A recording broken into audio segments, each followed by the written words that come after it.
Alright, what's going on, guys? So we're here in Australia.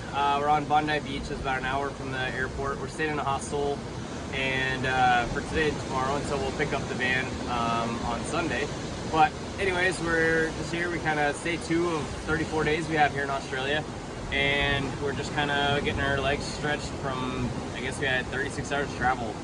So we're kind of tired of sitting around an airport and plane, and so we went for a little run. There's kind of a cool little walkway that runs all the way from here to Cringy Beach, and so we're just kind of exploring and getting to know the city. We're going to go to Circular Quay later and the Opera House, and then just kind of see what's in the area.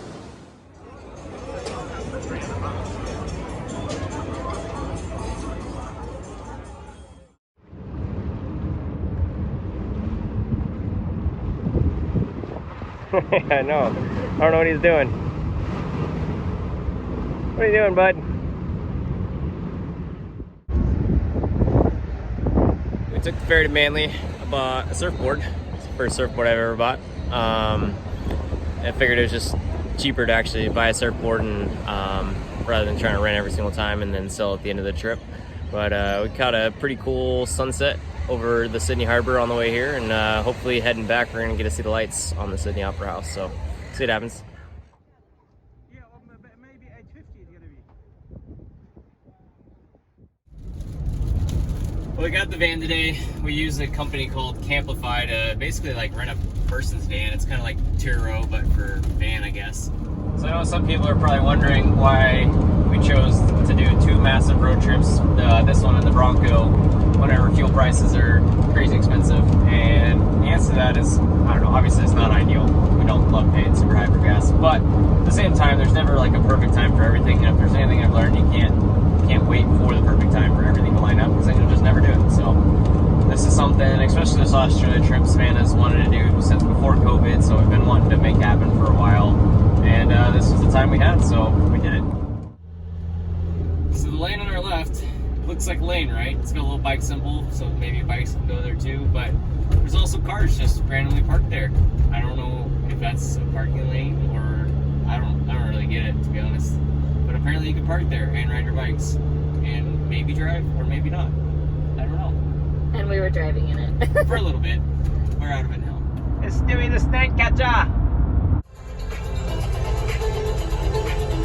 I don't know what this music is. Look at that sweet Land Rover. Sweet Land Rover Defender. That'd be awesome to have in the States. Forrest just popped over. We were doing the Seacliff Bridge and he decided to go surfing. So while he was surfing, I just want to take a look at our camper van and see what was in it. So we've got our cute little bed here, little fairy lights, blackout curtains, and then underneath the bed is all the storage. And it even fit his new surfboard. And then we have our little chairs here, tiny fridge, and then both of these chairs have a little drawer for us to put things in. We've got our cook stove there, and then in here we have just some kitchen items. I was going through to see what else we need, but we've got some pots and pans, and we just need some, I don't know, can opener, things like that. And then under here, we have our trash can. This is our potable water, our little sink, and then that's where the dirty water goes, and we can dump that easily. Cute little mirror. Provided us with some towels, which was super sweet. And then the van is named Danny DeVito. So we've got our little picture here. Did good. Yeah. Yummy meal. Ocean views eventually in the morning, but for now just ocean sounds, which are also nice. Pretty morning.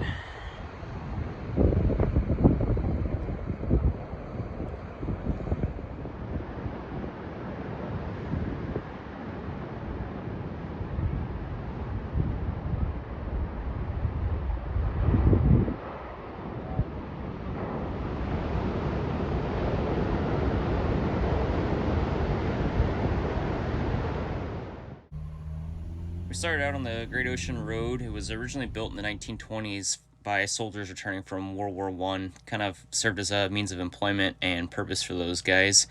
It also connected coastal towns and provided some really incredible views.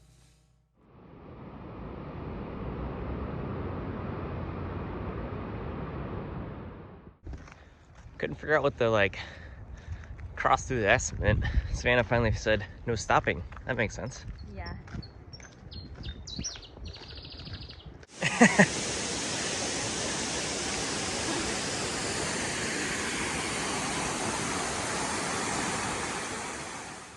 What you looking at? A koala. A what? He just peed and he pooped. Now it's snack time. It's kind of funny watching him scratch.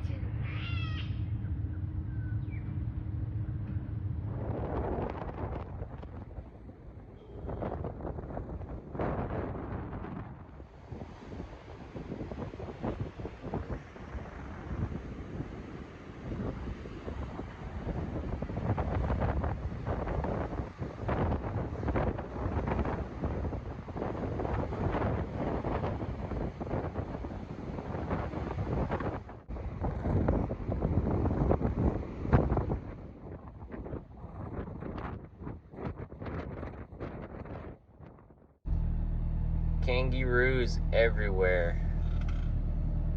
Just everywhere. Off he goes.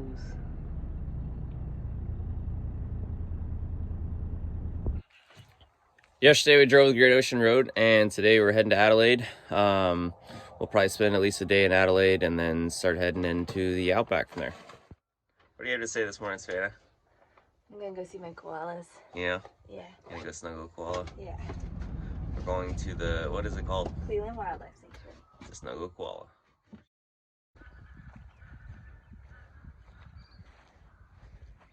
What's up? You're just chilling?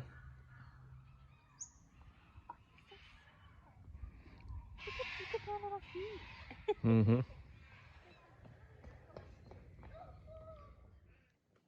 What are you doing? Just a second.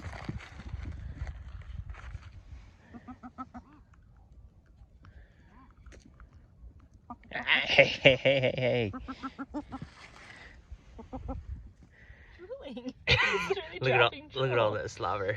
Yummy. Thanks, Potteroo. Okay. Yeah. So eucalyptus is a very low energy diet, and that's why they have this lovely low energy lifestyle. So everything's about conserving energy. Yeah. It made it in his mouth. You see I that? had that on video. Okay, get in front. Come on.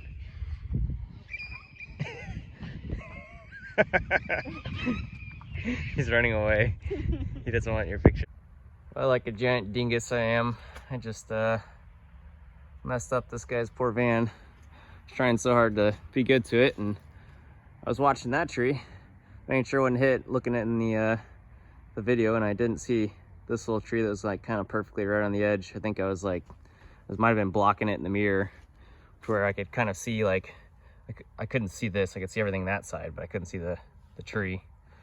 Long story short, tapped it hard enough to break tail light and put a little dent in there, which is super frustrating just because I really didn't want to mess up his van. Obviously there's insurance and hopefully stuff will get settled out, but definitely a bummer. Did not want to do that. Well, I guess this is van life. One day you're washing your underwear in the sink, and then the next day you're at a vineyard doing wine tastings. Gotta fool yourself. It's a pink lake with Nessie, the Loch Ness Monster. First of many beautiful sunsets in the Outback. We're here outside of Cooper Petty. You're gonna make some lunch and then head in to the town. Apparently it's a big like opal mining town. So we're gonna go check it out because I guess it gets really hot here in the summer and everything's built underneath the ground. So we're gonna go see what it's all about. Wow, the crows here are so annoying. What a terrible noise.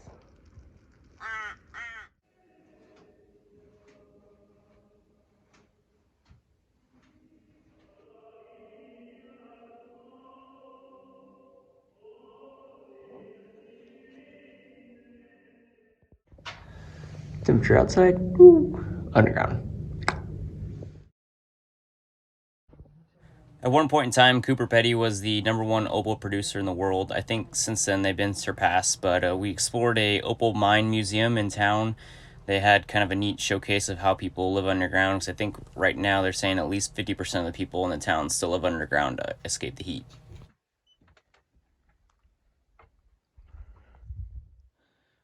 Just laying in bed watching the sunrise. It's pretty gorgeous. So the best thing about driving through the Outback is that there's really not much out here at all. There's the occasional little town with the roadhouse. So we have just been driving until we want to stop, pull over and make some food, pull over and sleep, and continuing on our drive. So right now we left Uluru, we're headed to Alice Springs, where we'll stay for a few hours and stock up on groceries again, and then we will keep on driving. We have 24 hours of driving after Alice Springs to get up to Cairns, so it's gonna be a long drive. Hopefully we'll stop and get some Wi-Fi so we can get some podcasts or something, so I don't drive horse crazy, because I like to sleep and he struggles because he can't stay awake, so we'll see.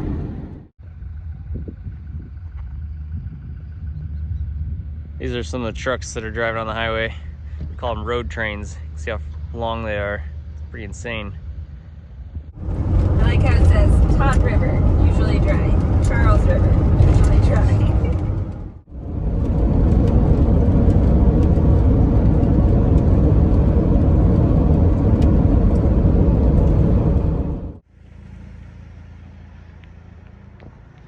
Tropic Capricorn. So we just got to talking with one of the guys who owns one of the vineyards. Went to a smaller scale one, and it's a lot more personal. We enjoyed it a lot more. But anyways, we were talking to him about driving at night in the Outback, because we kind of heard conflicting reports about whether or not it's a bad idea with all the kangaroos and whatnot. And the metric he gave us to tell us whether it's a bad idea or not, he basically said, if you're driving along the road and every 5 to 10 kilometers you see one dead kangaroo on the side of the road, it's okay, you can keep driving. He said if you see like multiple, 2 to 3 every kilometer, you should probably stop because you're going to hit a kangaroo, which is great. I mean, it totally makes sense. It's easy to figure out what's going on, but I just thought that was pretty entertaining, that's how you decide whether or not it's safe to drive at night or not in the Outback. Some road donkey in the dirt. Not entirely sure what's going on there, but the sunrise is very nice. Or sunset, sorry. Make dinner, then we push on. Yeah. See how far we can make it tonight? Yeah. Sure. I like it.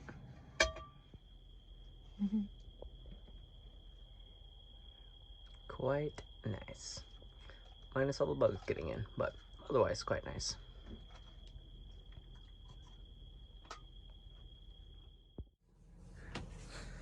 Waking up, another day in the Outback. I think tonight will be our last night if everything goes as planned. The stars were incredible last night, though.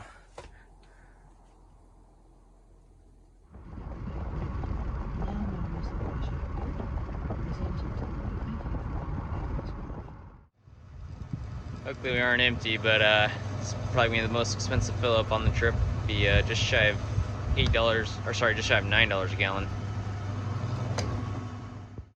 We originally planned to make our first stop on the coastline in Cairns, but unfortunately the road it was trying to take us on was full drive only, so we modified our plans and went to Townsville. Well, after 5 days of driving and a whole lot of nothing in the Outback, we're back at the ocean. It's a nice sight to see. Big old bat. At this point, we've put in 6,500 kilometers across the country. We've gone through the Outback and seen a lot of different things, and so we finally made it back to the coast. We're excited for that, and we're ready to explore the eastern coastline now.